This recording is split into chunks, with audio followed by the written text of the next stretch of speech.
بسم اللہ الرحمن الرحیم۔ السلام علیکم ورحمۃ اللہ وبرکاتہ۔ زبیر خان آپ کو اپنے channel voice of truth VOT میں خوش آمدید کہتا ہے۔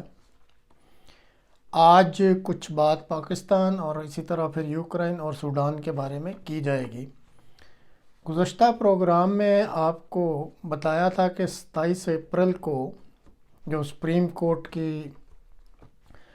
سیٹنگ ہونی ہے اس میں کوئی واضح فیصلہ نہیں کیا جائے گا، بلکہ قوم کو ایک نیا لارا لپا لگا دیا جائے گا۔ چنانچہ بالکل ایسا ہی ہوا، آج کوئی ایسا واضح طور پہ فیصلہ نہیں کیا گیا۔ پاکستان کی دراصل جو پاور پالیٹکس ہے یا پاور ڈائنامکس ہے اس کو اچھی طرح سمجھنے کی ضرورت ہے۔ اب جو موجودہ زمینی حقائق ہیں اس کے مطابق آن گراؤنڈ اس وقت ملک میں سب سے جو پاورفل یا طاقتور سٹیک ہولڈر ہے وہ پاکستانی فوج کا چیف ہوتا ہے، اور اس کے بعد اس چیف کی سپورٹ سے برسر اقتدار آنے والی حکومت ہوتی ہے۔ یہ جو اس وقت جو موجودہ زمینی حقائق ہیں میں اس کا بیان کر رہا ہوں، اور دیکھ لیں کہ اس کی سپورٹ سے برسر اقتدار آنے والی حکومت کتنی باتیں ہو رہی تھیں، لیکن آج ہی کچھ گھنٹے پہلے انہوں نے 180 ووٹ لے کر اپنا اعتماد کا ووٹ ایک دفعہ پھر اسی قومی اسمبلی سے لے لیا ہے۔ اس کے بعد یہ جو پاور ڈائنامکس میں ایکسپلین کر رہا ہوں، دو میں نے بتا دیے کہ فوج کا چیف سب سے زیادہ طاقتور، پھر اس کی سپورٹ سے برسر اقتدار آنے والی حکومت، اور تیسرا جو سٹیک ہولڈر ہے اس کو عدلیہ کہتے ہیں، اور آخر میں پھر ایک حزب اختلاف۔ یہ چار جو ہیں اس وقت جو چل رہی ہے اس وقت پاور پالیٹکس یا پاور ڈائنامکس، اس کو سمجھنے کے لیے یہ ضروری ہے کہ یہ اس وقت چار عنصر ہیں اس کے۔ اب اس ملک میں اب سے نہیں کافی عرصہ سے ایسے ہی ہو رہا ہے کہ جو اہم فیصلے ہیں وہ فوج کا چیف کرتا ہے، لیکن اس فیصلے کو نافذ کرنے کے لیے فوج کے چیف کو کم از کم ایک مضبوط سٹیک ہولڈر درکار ہوتا ہے، اور اگر اس کو تیسرا سٹیک ہولڈر بھی مل جائے ساتھ تو پھر یہ سونے پہ سہاگا ہو جاتا ہے۔ ہم ماضی میں نہیں جاتے کیونکہ فائدہ نہیں ہے، سب کو پتہ ہے اس چیز کا۔ صرف 1 سال پہلے جو ہوا یہ تو آپ لوگوں کے ذہنوں میں سارا معاملہ جو ہے وہ تازہ ہوگا۔ فوج کے چیف نے اپنی مرضی سے حکومت لانی تھی۔ حزب اختلاف جو کہ پاور پالیٹکس کا ایک سٹیک ہولڈر ہے اس کو بڑی کامیابی سے شیشے میں اتارا، قانونی اور آئینی پیچیدگیوں سے بچنے کے لیے عدلیہ کو تڑی لگا دی، اور جو اس وقت حکومت چل رہی تھی اس کو رخصت کر دیا۔ اب بھی جو صورتحال مین میڈیا کہہ لیں یا سوشل میڈیا، اس پہ اتنی بھرمار ہے ترم خانوں کی جو آ کے اپنی ہے وہ چھوڑتے رہتے ہیں، اور اکثر کا خیال ہے کہ جی اس وقت یہ جو سٹیک ہولڈرز ہیں چار، یہ ایکویشن ہے، برابر کی سطح پہ ہے۔ حالانکہ اگر آپ گہرائی میں جا کے دیکھیں تو ایسا نہیں ہے۔ جیسے ابھی واضح کیا تھا کہ سب سے پاورفل سٹیک ہولڈر اس ملک میں پاور ڈائنامکس میں فوج کا چیف ہوتا ہے۔ اب حکومت ان کی سپورٹ سے موجود ہے، تو جو ترم خان یہ کہتے ہیں کہ جی عدلیہ اور حزب اختلاف آپس میں ملے ہوئے ہیں اور یہ ایکویشن برابر ہے، وہ غلط سوچ رکھتے ہیں۔ وہ یہ نہیں دیکھ رہے کہ چند روز پہلے جو فوج کا چیف ہے اور جو سب سے طاقتور سٹیک ہولڈر ہے اس ملک کی پاور پالیٹکس میں، کیا اس نے 2 جرنیل بھیج کے عدلیہ کو تڑی نہیں لگا دی تھی کہ بندے کے پتر بن کے رہنا ہے؟ اور ساتھ ہی پھر انہوں نے عدلیہ میں دھڑے بندی کر کے ایک نیا کھڑاک نہیں کر دیا ہوا کہ عدلیہ کے اندر سے اختلافات جو ہیں وہ ابھر کر آ رہے ہیں۔ اب جب یہ صورتحال ہے پاور سٹیک ہولڈر کے تیسرے عنصر کی یعنی عدلیہ کی، کہ اس کو تڑی لگ چکی ہے، اس کے اندر کھڑا کر دیے گئے ہیں، دراڑیں ڈال دی گئی ہیں۔ تو اب مجھے یہ بتائیں اس صورتحال میں وہ کیا حزب اختلاف کے ساتھ مل کر اپنا پورا وزن ڈال سکتی ہے؟ اب ہم حزب اختلاف کا بھی تھوڑا سا پوسٹ مارٹم کر لیتے ہیں۔ عمران خان آج کل کہا جاتا ہے جی وہی ایک حزب اختلاف ہے۔ وہ زمان پارک میں بیٹھ کے بندہ سمجھ رہا ہے کہ سارے کام جو ہیں وہ قانون اور آئین کے مطابق ہو جائیں گے۔ دوسری طرف وہ بندہ اپنے آپ کو عقل کل سمجھتا ہے اور کہتا ہے کہ جو میں نے کہہ دیا ہے وہی حتمی ہے۔ اب آپ دیکھیں کہ پنجاب میں 297 نشستیں ہیں، اس کے امیدوار انہوں نے منتخب کرنے تھے۔ سب سے بھاری اور وزنی سٹیک ہولڈر فوج کا چیف دوروں پہ ہے، دوسری پارٹی کے اہم عہدیدار عمرے کرتے پھر رہے ہیں، اور یہ عقل کل اپنے آپ کو سمجھنے والے کہہ رہے ہیں جی الیکشن کے امیدوار منتخب کرنے، اور بھائی الیکشن ہونے ہیں، پہلے یہ تو فیصلہ ہو لینے دو۔ اور ساری دنیا ہنس رہی ہے کہ دیکھو جی یہ کس برتے پہ وہ امیدوار منتخب کر رہے ہیں، الیکشنوں کا تو دور دور تک پتہ نہیں ہے۔ اور پھر اور اگلا مسئلہ جو انہوں نے بنا دیا ہے کہ اس الیکشن میں، کیونکہ وہ اپنے آپ کو عقل کل سمجھتا ہے وہ شخص، کہ جی میں نے سارا کچھ کرنا ہے، اور وہاں پارٹی میں جو ہے وہ ہجان پیدا ہو گیا ہے۔ آپ روز میڈیا میں دیکھ رہے ہیں کہ لوگ اپنی جو ہے وہ غصے کا اظہار کر رہے ہیں کہ یہ انصاف نہیں ہوا۔ بیسٹ طریقہ تھا آپ ایک کمیٹی بناتے جو کہ منتخب کرتی، آپ اس کی چیئر پرسن آپ خود بن جاتے، لیکن کم از کم 4-5 افراد کی کمیٹی ہوتی ہے، سب کی رائے مل کے آپ امیدوار منتخب کرتے تو اتنا شور شرابہ نہ بنتا۔ اس کے علاوہ عمران خان نے میں نہ مانوں کی جو گردان ہے اس کو گلے کا ہار بنایا ہوا ہے، اور سب سے بڑی روک جو ہے وہ انتخابات کے بارے میں جو بریکیں لگی ہوئی ہیں وہ ان کی یہ جو میں نہ مانوں ہے اس کی وجہ سے لگی ہوئی ہیں۔ جیسے ابھی ایکسپلین کیا ہے کہ یہ چاروں جو سٹیک ہولڈرز ہیں پاکستان کی پاور ڈائنامکس میں، ان کا آپ کو پوسٹ مارٹم کر کے بتا دیا ہے۔ فوجی چیف سب سے پاورفل ایک طرف، اس کی سپورٹ سے آئی ہوئی حکومت دوسری طرف، اس کے ساتھ عدلیہ کو آپس میں دراڑیں ڈال دی، کھڑا کر دیا، تڑی لگا دی، وہ زور نہیں ڈال سکتی۔ حزب اختلاف جو صرف پی ٹی آئی ہے، عمران خان صاحب کا کردار آپ کو بتا دیا۔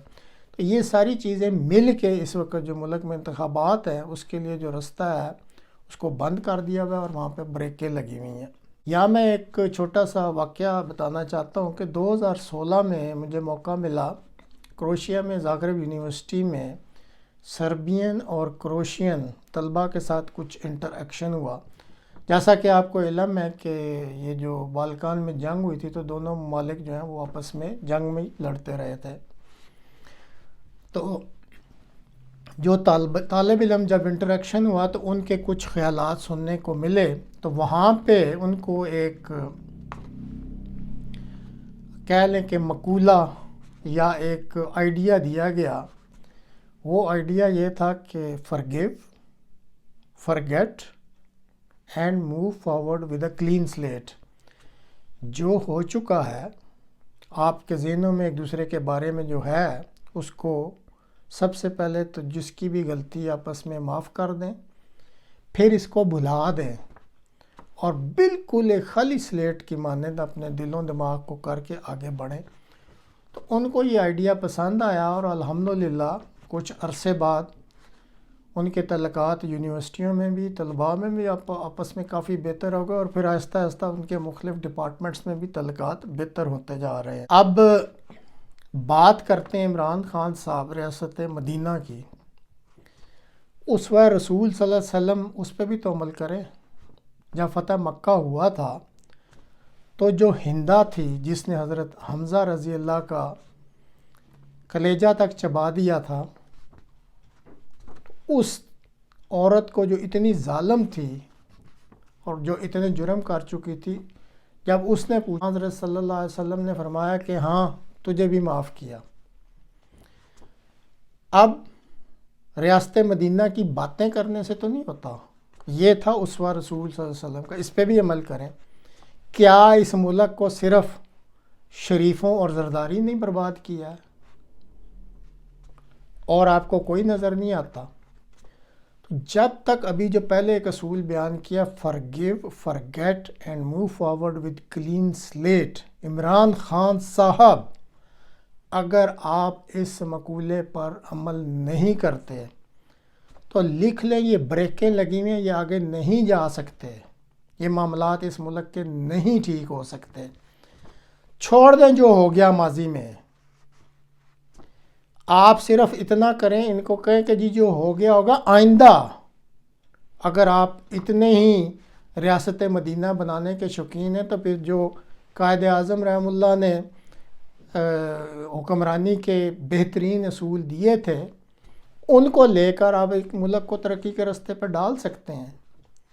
پچھلی باتیں بھلائیں گے نہیں، معاف نہیں کریں گے، ساتھ چلیں گے نہیں تو آگے معاملہ چلے گا کیسے؟ پڑھے لکھے آپ بندے ہیں، بیرونی دنیا میں آپ رہے ہوئے ہیں اور آپ کو دعویٰ ہے کہ آپ کا نالج ہر معاملے میں بہت اچھا ہے، اس معاملے میں سمجھ نہیں آ رہی کہ آپ کے دماغ میں کیا پھانس ہے اور یا کون سی جو ہے وہ ایسی رگ پھنس گئی ہوئی ہے کہ آپ اس پہ نہ غور کر رہے ہیں اور نہ سوچ رہے ہیں۔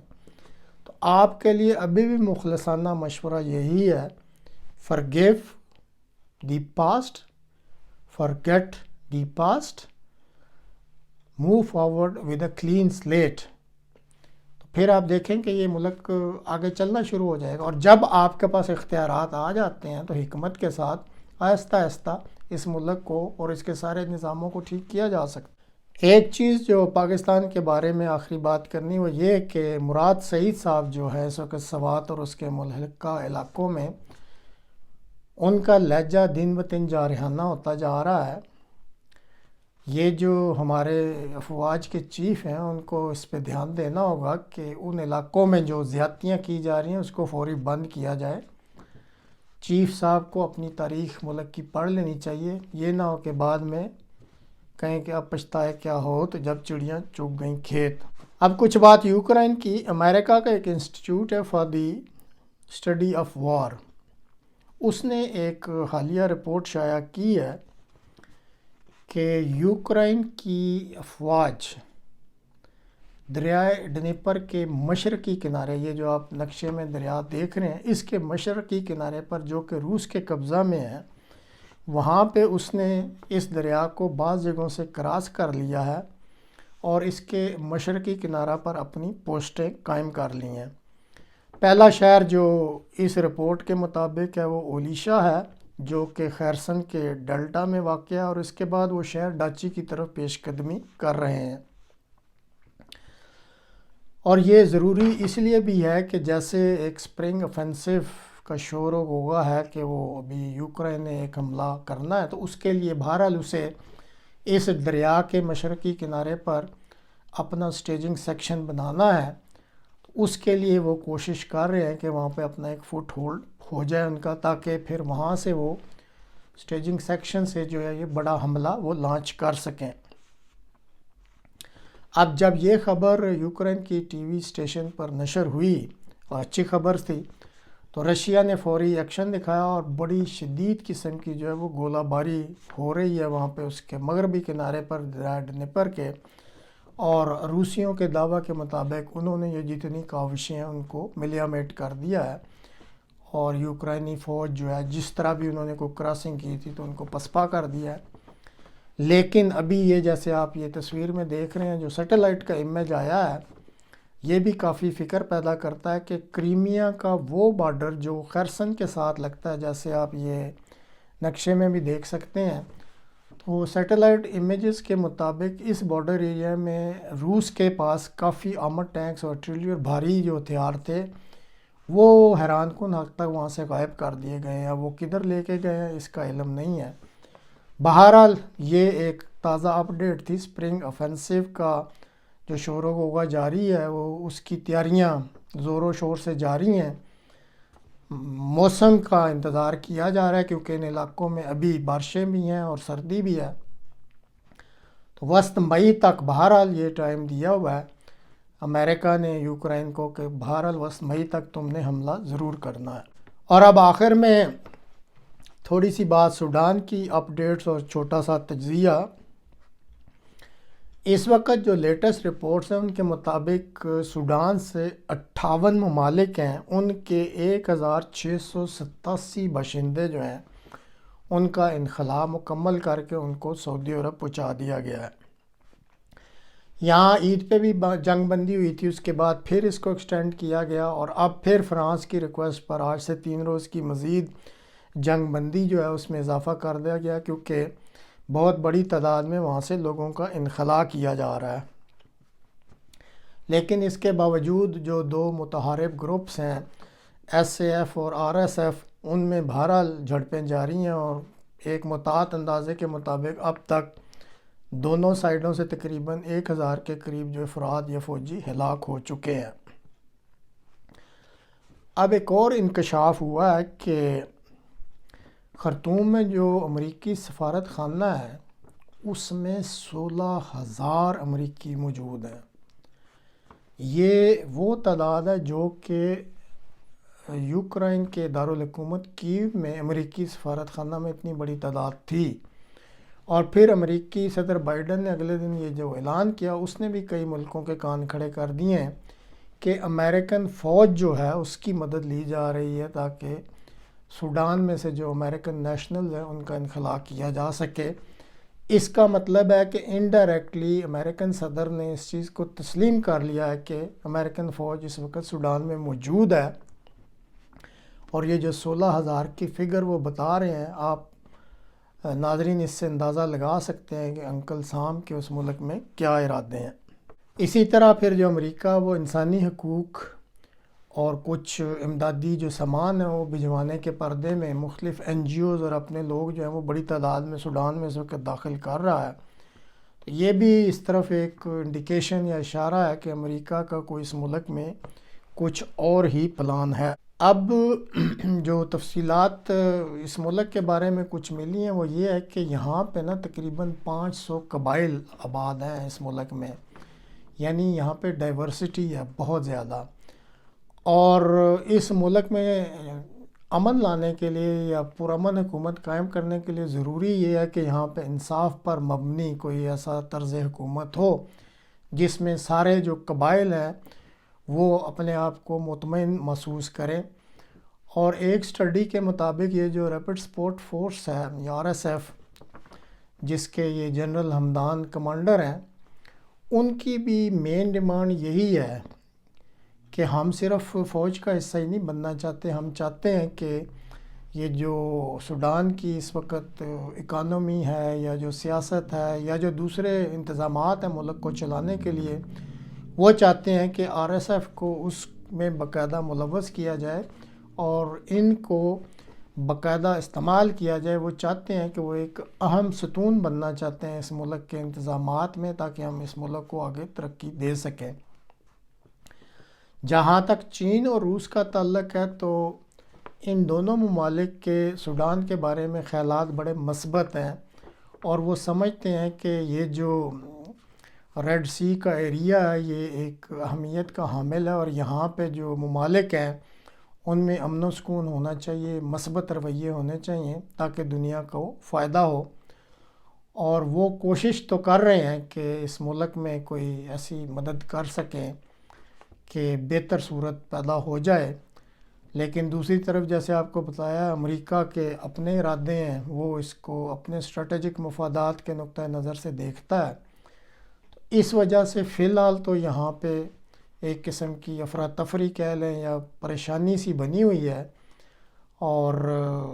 UN بھی کوشش کر رہی ہے کہ کسی طریقے سے معاملات کو سنبھال لیا جائے، لیکن بظاہر نظر تو نہیں آتا۔ دیکھتے ہیں اب اگلے دنوں میں کوئی مثبت طریق سے کوئی معاملات کو آگے بڑھایا جاتا ہے یا نہیں، اس کے لیے ہمیں تھوڑا انتظار کرنا پڑے گا۔